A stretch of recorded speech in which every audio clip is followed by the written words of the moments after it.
Amerika 2008. Dušan potřebuje vyprázdnit zásoby.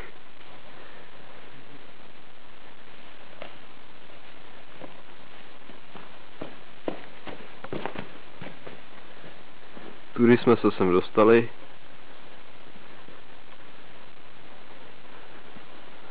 Tudy půjdem. První stola. A tamhle dole nakouknem. Můžeme vidět tam prostý hovno, ale to je Druhá štola.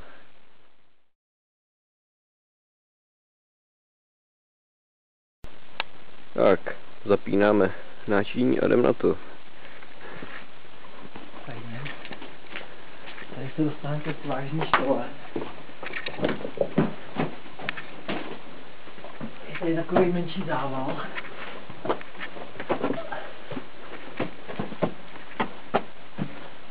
Ale já doufám, že to něco bude vidět, je to dost tragické zatím.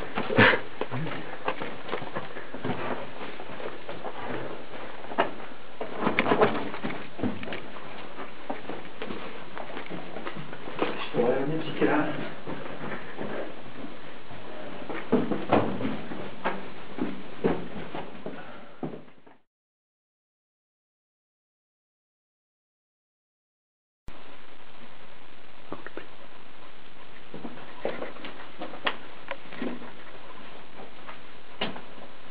Tady bohužel níž, přes kterou se nedostaneme.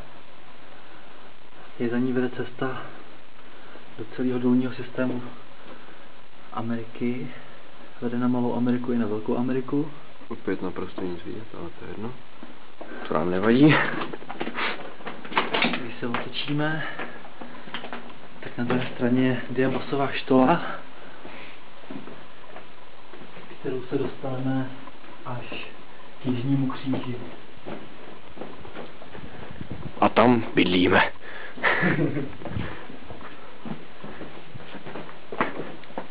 Je to asi půl kilometru dlouhý. Tady je zase pustý lom, ale ze spoda už. A je naprosto pustý.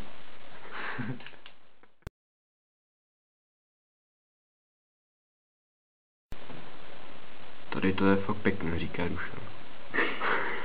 To je fakt jako mazec, tohle. Nádhera. Mega hustý. Teče voda. Ještě jsou krát kameny. Tady je kameny na zemi. No. Tady všude kameny. Tamhle taky jeden kamen.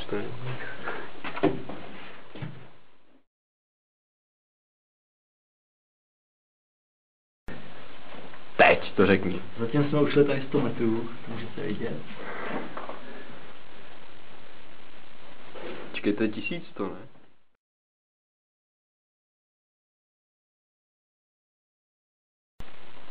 Tady jsou krásně vidět díry po kolejnicích, které tady byly a které jsou už vytrhané. Který bohužel nevidíme. Že tu není vidět naprosto nic, ale... A štola má ještě asi 200 metrů.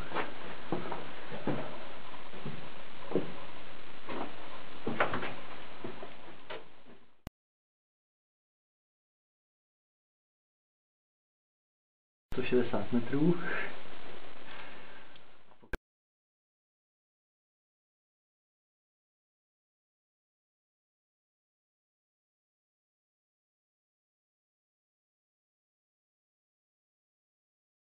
Teď co vidíme, to je Diabas, proto se to jmenuje teda Diabasová štola. To kecáš. No jak je to, to je fakt Diabas? Diabas byl vlastně syn Lorenzo Lamase. To je ten známý pornoherec. Tak tohle to je Diabas. Proto se to jmenuje Diabasová štola. To je jako ten Lorenzo, akorát to je Dia. Diabetiky.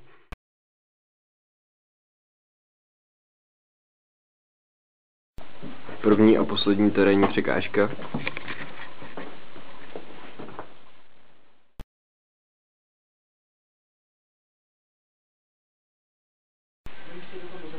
Home sweet home.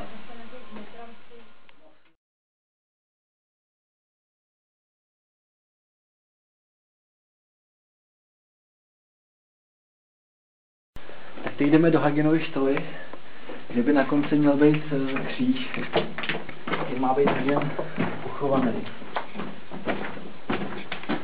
To je úplně hrozná. Ty vole, ale Hagenova štola je úplně někde jinde. To tady jsou rampouchy, kartníky, stalagmity, stalaktity. Stalagnáty. Ty tady nejsou. Bohužel, ještě pár let. Už bychom tady měli být asi.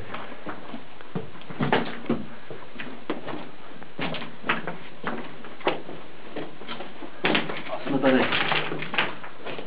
Dostali jsme se ke kříži, kde má být pochovaný německý voják Hagen, který tady zahynul a má tady strašit ostatní asi. A podle pověstí určitě straší. Jako. Ostatní svíčky. Je to docela hustý tady. To si řekl moc pěkně. Teď. Pověst říká, že ten voják Hagen tady se sem ukryl, protože utíkal před kým utíkal? Před řeckými mysliteli filozofy. On utíkal před ruskou armádou a proto se tady ukryl, jenomže oni ho tady dostihli a zabil se tady. Takže právě proto tady straší ty ostatní. Hlavně zlobivý duše. No, Filipy taky. No. Tak já si myslím, že půjdeme asi zpátky. Je to ještě asi 3 kilometry zpátky. No. Takže... 3 kilometry a 500 metrů. Možná jenom těch 50. Přichází Hagen. Loufanánek Hagen. Hagen,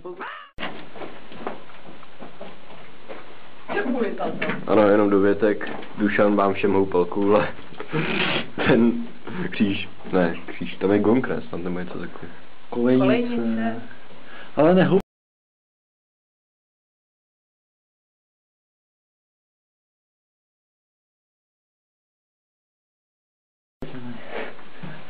Jdeme do štoly, kde by měl být ukrytý nějaký poklad.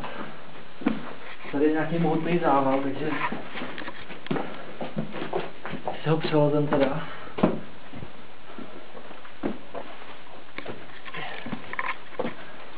No jo. Našli jsme to, Našli jsme to. Je tady je to dobrý. poklad.